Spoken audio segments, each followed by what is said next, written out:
అందరికీ నమస్కారము. నేను ఇంకొక టాపిక్ మీద మాట్లాడదలుచుకున్నాను. అది మనీ మనీ మనీ. ఈ ఒక సినిమా వచ్చింది, మీరు చూసే ఉండొచ్చు. మనీ మనీలు భర్త భార్యను చంపించాలని చూస్తుంటాడు. డబ్బు అనేది ఎటువంటిదంటే మనిషిని ఎటువంటి పనైనా చేయిస్తుంది. అయితే ఈ యొక్క డబ్బు అవసరమే మనిషికి, ప్రతి మనిషికి డబ్బు అవసరమే. కానీ ఈ తప్పుడు మార్గాల్లో డబ్బులు సంపాదించి ఆ తర్వాత ఇబ్బందులు పడి అయ్యేదానికంటే మనకు ఎంత అవసరము అంత డబ్బులకి మనం కష్టపడి పని చేయాలి. పక్క మార్గాలు ఎవరో ఆస్తుల నుంచి రావాలి, ఎవరో ఇవ్వాలి, ఎవరో చేయాలి అనే ఆశ పెట్టుకుంటే అవి రావకపోవచ్చు. కాబట్టి కష్టపడి సంపాదించిన డబ్బుకున్న విలువ దేనికి రావు. ఒక అడ్వర్టైజ్మెంట్ వస్తుంది, చూస్తూ ఉంటారు. లలితా జ్యువెలర్స్ వాళ్ళు డబ్బులు ఎవరికి ఊరికే రావు.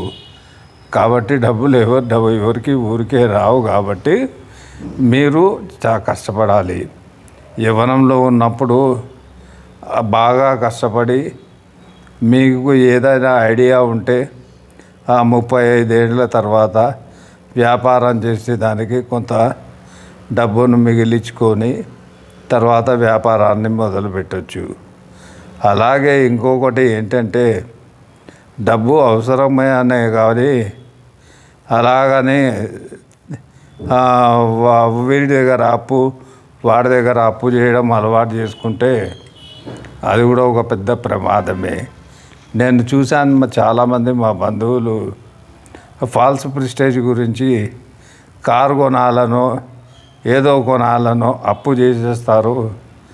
అప్పు చేసేసి కొనేసి అప్పు తీర్చలేక ఆ తర్వాత అపహాస్యపాలు అవుతారు. అంటే సొసైటీలో చూడబ్బా, వాడికి వచ్చేదేమో 30,000, మరి ఏ ధైర్యం మీద కొన్నాడో ఏందో, ఈఎంఐలు కట్టాలి. ఈ మధ్య ఎలా అయిపోయిందంటే అప్పులు చేయాలంటే కూడా జనాలకు భయపడుతుంది.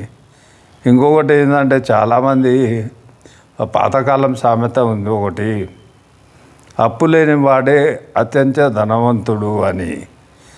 అది అవసరమే, అది కరెక్టే కొంతవరకు. కానీ ప్రస్తుత కాలంలో అప్పులు అనేది అంటే, ఇప్పుడు సపోజ్ మీకు అప్పు తీర్చగలను, ఈఎంఐ తీర్చగలను అనుకుంటే కొన్ని విషయాల్లో మీరు కొంత అమౌంట్ అప్పు చేయవచ్చు.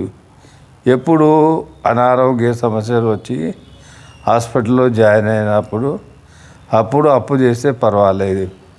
కాకపోతే మీ వ్యసనాల గురించి, మీ రెగ్యులర్ లైఫ్ లీడ్ చేసే దాని గురించి, ఈ యొక్క డబ్బుల గురించి వెంపర్లాడి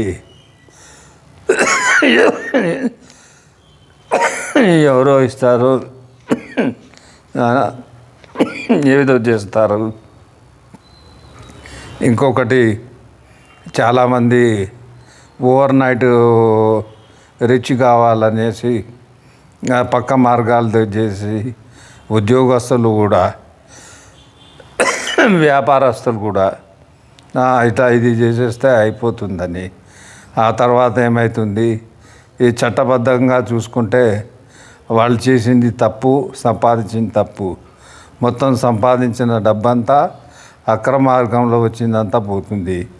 ఇక చూడండి, ప్రభుత్వ కార్యాలయాల్లో పనిచేసే వాళ్ళైతే లంచాలు తీసుకోవడము, ఇది తీసుకోవడము, వాళ్ళకి కంఫర్టబుల్గా మంచి జీతం వస్తుంది. ఆ జీతంలో ప్రణాళిక చేసుకొని, ఎందుకంటే ఇప్పుడు ఉద్యోగం చేస్తున్నప్పుడు ఒకటే ఆలోచన ఉండాలి.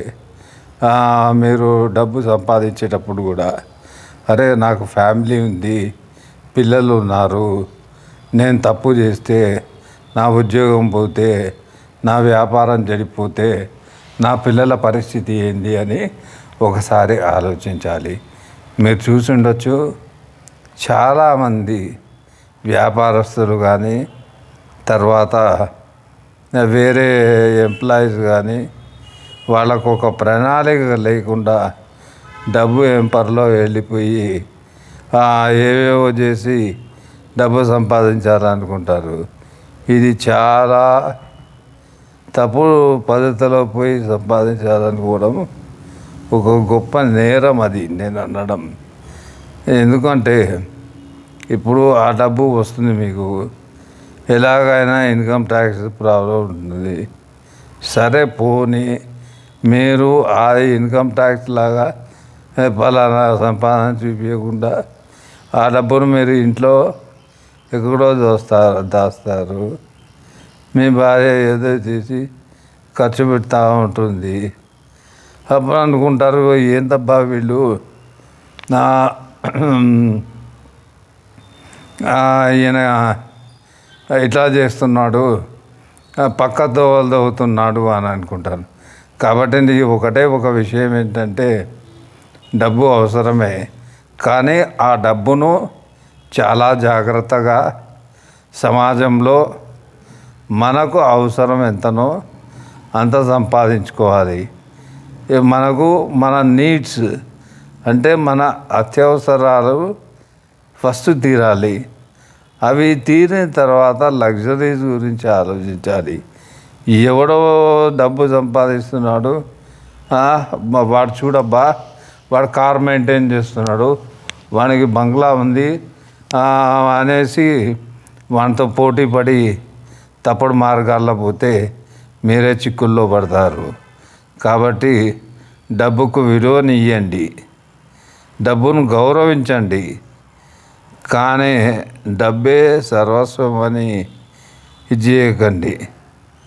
డబ్బులు కంపల్సరీ ప్రతి ఒక్కరికి అవసరమే, కానీ మీరు అక్రమ మార్గంలో